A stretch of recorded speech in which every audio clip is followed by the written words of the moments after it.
Happy Thursday. It is June 22nd, 2023, an early morning story. And this section of time is dedicated to scientists, those who have the will to live, and we're thinking about and praying about those 5 who are in the Atlantic Ocean.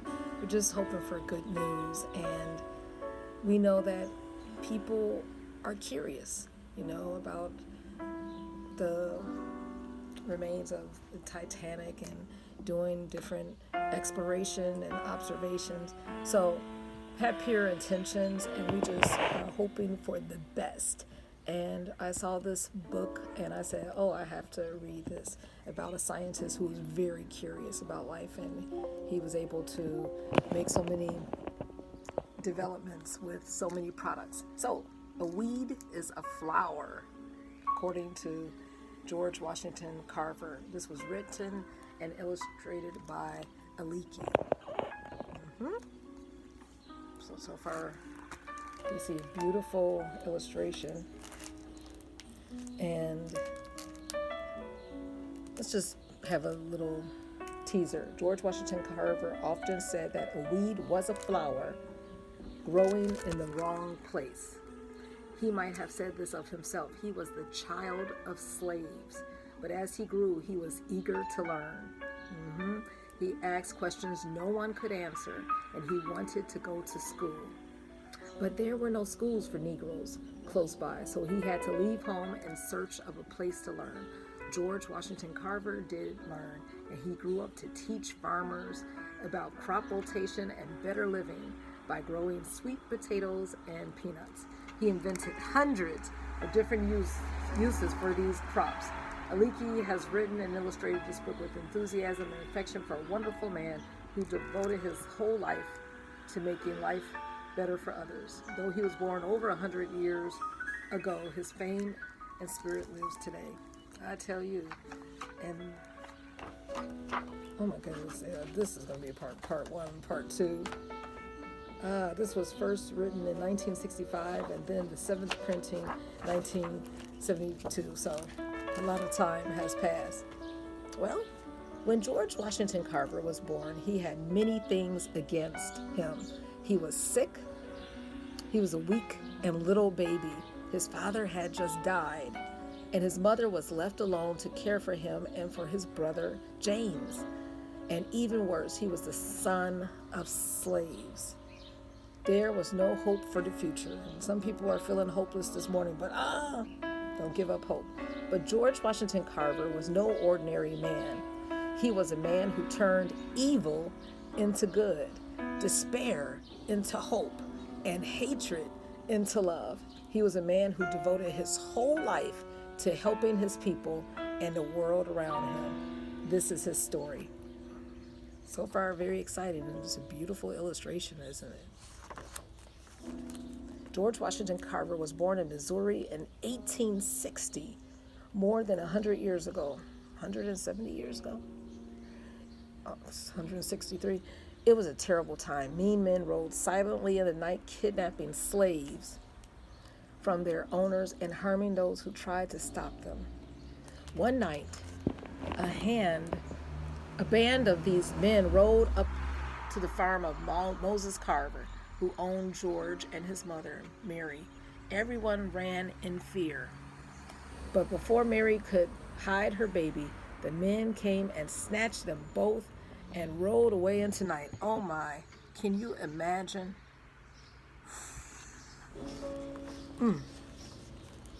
Moses Carver sent a man to look for them. Mary was never found, but in a few days the man returned with a small bundle wrapped in his coat and tied to his back of his saddle. It was the baby George. Moses and his wife Susan cared for Mary's children. George remained small and weak, but as he grew, they saw he was an unusual child, just like every child. He wanted to know about everything around him. He asked about the rain, the flowers, and the insects. He asked questions the Carvers couldn't answer.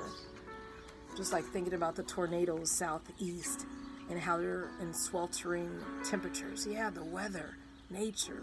It's something to respect and learn about.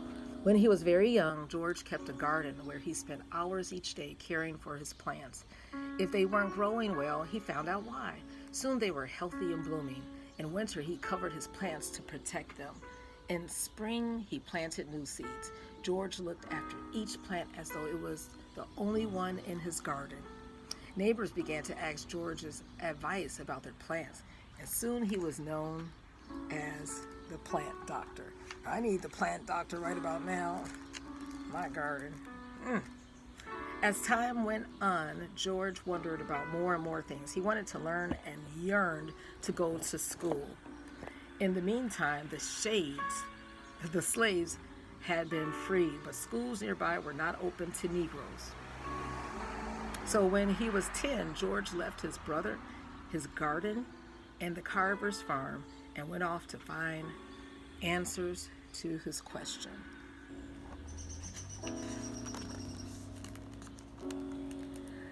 Wherever George Washington Carver found schools, he stayed. He worked for people to earn his keep. He scrubbed their floors, washed their clothes, and baked their bread. Whatever George did, he did well, even the smallest chore. Oh, this is wonderful. Was important to him. Some people took George in as their son. First, he stayed with Mariah and Andy Watkins, who were like parents to him. Then he moved to Kansas and lived with Aunt Lucy and Uncle Seymour. They too loved this quiet boy who's so willing to help. Isn't that wonderful? And still look at these beautiful illustrations. Talking about 1972. George worked hard for many years, always trying to save enough money for college. Other boys who had parents to help them were able to enter college much sooner than George. He was 30 before he had saved enough. Still, it was not that simple. All colleges would not admit to Negroes, even if they had the money to pay. George was not discouraged. He moved to Iowa and found a college which was glad to have a Negro student. At college, George continued to work. He opened a laundry where he washed his schoolmates' clothes. And he continued to learn. His teachers and friends soon realized that this earnest young man was bursting with talent. He played the piano, he sang beautifully, and he was an outstanding painter. In fact, for a time, he thought of becoming an artist. Didn't know. I knew he was an artist. Didn't know he was a Renaissance man. But the more George thought of what he wanted to do, the more he wanted to help his people. And he remembered that his neighbors used to call him Plant Doctor. He had never forgotten his love for plants. In all the years he had wandered, he always had something growing in his room. So George Washington Carver chose to study agriculture. He learned about plants, flowers, and soil. He learned the names of the weeds, even when they were important to him. Weeds were important. He often said a weed is a flower growing in the wrong place. He still asked questions if no person or book could answer them. He found the answer himself. He experimented with his own plants and found secrets no one else knew. Isn't this inspiring?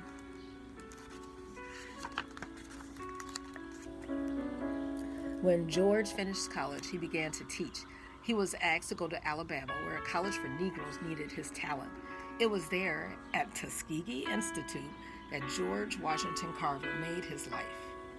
In Alabama, Professor Carver taught his students and the poor Negro farmers who earned their livelihood from the soil. He taught them how to make their crops grow better. Professor Washington Carver. Most of the farmers raised cotton, but sometimes the crops were destroyed by rain or insects, and the farmers couldn't earn enough to eat. Professor Carver told them to plant other things as well. Sweet potatoes and peanuts were good crops. They were easy to grow. He said that raising only cotton harmed the soil. It was better if different crops were planted each year. The farmers did not want to listen.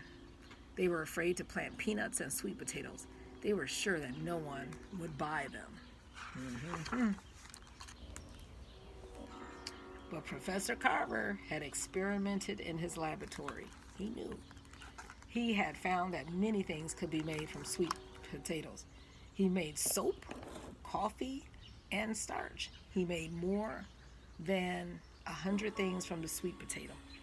And even though people in those days called peanuts monkey food, Professor Carver said they were good for people too. Besides, he found that still more things could be made from the peanut. Paper, ink, shaving cream, sauces, linoleum, shampoo, and even milk. In fact, he made 300 different products from the peanut. Once, when important guests were expected at a Tuskegee, Dr. Carver chose the menu. The guests sat around the table and enjoyed a meal of soup, creamed mock chicken, bread, salad, coffee, candy, cake, and ice cream. Imagine their surprise when they learned that the meal was made entirely from... You ever had cashew milk? Cashew-based cheese? Everything was made by peanuts, from peanuts. Look at this. Slowly, the farmers listened to George Washington Carver. They planted peanuts and sweet potatoes, and before they knew it, these became two of the most important crops in Alabama. Soon the whole country knew about Dr. Carver and the great things he was doing. He was honored by presidents and other important people. Every day his mailbox bulged with letters from farmers and scientists who wanted his advice. He was offered great sums of money, which he turned down. Money was not important to him. He did not even bother to cash many of the checks he received. Isn't that something? He was so content. He wasn't bothered by all the trappings. Throughout his life, George Washington Carver asked nothing of others. He sought only to help. He lived alone and tended to his own needs. He washed his clothes and patched them, too. He used the soap he made and ate the food he grew. Wow. Dr. Carver was asked to speak in many parts of the world, but he did not leave Tuskegee often. He had things to do. He continued to paint. He worked in his greenhouse and in his laboratory, where he discovered many things. He discovered that dyes could be made from plants and colors from the Alabama clay. Even when he was over 80 years old and close to death, Dr. Carver kept working. Yes, night after night, while the rest of the town lay asleep, a light still shone in his window. The baby, born with no hope for the future, grew into one of the great scientists of his country. George Washington Carver, with his goodness and devotion, helped not only his own people, but all peoples of the world. What a beautiful, beautiful life. Yes, drawings that are most effective, I tell you. And I think I got this from, we have an old library, and I shudder when I see books in the dumpster. I'm like, no. No, I didn't go in the dumpster to get this out, but before they even put it in boxes to throw them out, I said, And like I said, even though this was originally from 1965, we could learn so much from Dr. George Washington Carver. Okay, go experiment, go mess around with some plants and grow this world to be more beautiful, and people can realize that we all can contribute.